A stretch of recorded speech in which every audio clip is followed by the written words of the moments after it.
안녕하세요. 미국 주식 성공 투자로 여행을 원 없이 다니고 싶어하는 욕망덩어리 미국 주식 인간지표입니다.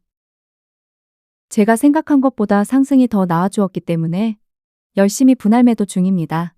저는 월요일에도 장 초반에 상승한다면 또 분할 매도할 예정이며 풀매도까진 절대 아닙니다. 물론 차트를 좀 어설프게 남들보다 잘 본다 싶으면 풀매도를 하고 더 싸게 잡아봐야지 할 수도 있는데 이게 주식 좀 오래 하다 보니 아무 의미가 없더라고요. 항상 주식에 어느 정도 비중은 놔두어야지만 본인이 생각한 고점보다 더 올라갔을 때 혹은 본인이 생각한 저점보다 더 내려갔을 때 대응하기가 편해집니다. QQQ ETF 일봉으로 시작하면 스토캐스틱 소파동이 과매수권에서 내려올 생각이 아직은 없나 봅니다. 그러면 우리가 대응해야 할 건 더 올라갈 것도 생각해서 매도를 하지 않아도 되는 거고 어차피 매수와 매도는 본인이 선택하는 거기 때문에 저는 분할 매도 중이라고 한다고 해서 꼭 따라하지 않아도 됩니다. 오케이, 그러면 매도를 하던 말던 매수는 일단 자제하면 됩니다. 일봉의 소파동이 아래로 꺾이는 걸 기다리면 돼요. 매우 심플합니다. 물론 비중이 적은 분은 더 살 걸 하면서 불타기 유혹을 받을 수도 있지만 이걸 극복해야 됩니다. 물론 불타기가 나쁘다고 말하는 건 아닙니다.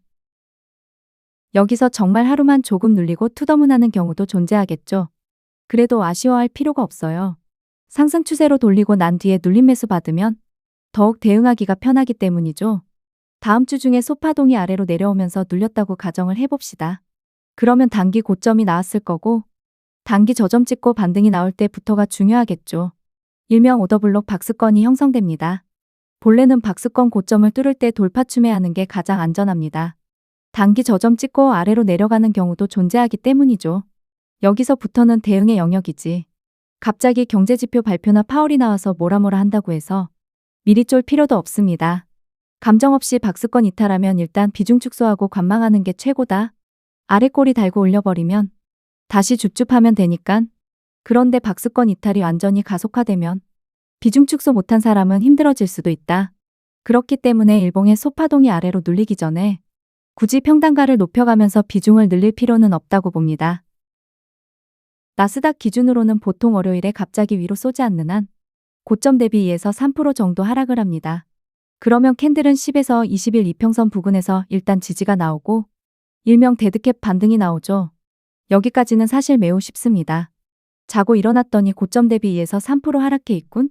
개꿀 매수 찬스다. 일단 조금이라도 추매를 받아본다.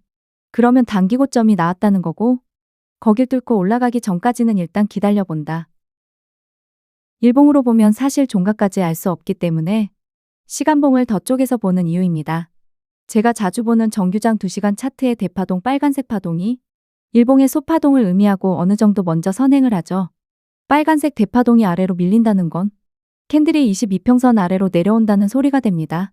그러면 저는 일봉으로 보기보다는 좀 더 선행적으로 2시간 차트에 20에서 42평선 안으로 캔들이 들어오면 일단 추매 좀 받아볼 생각을 당연히 하고 있겠죠.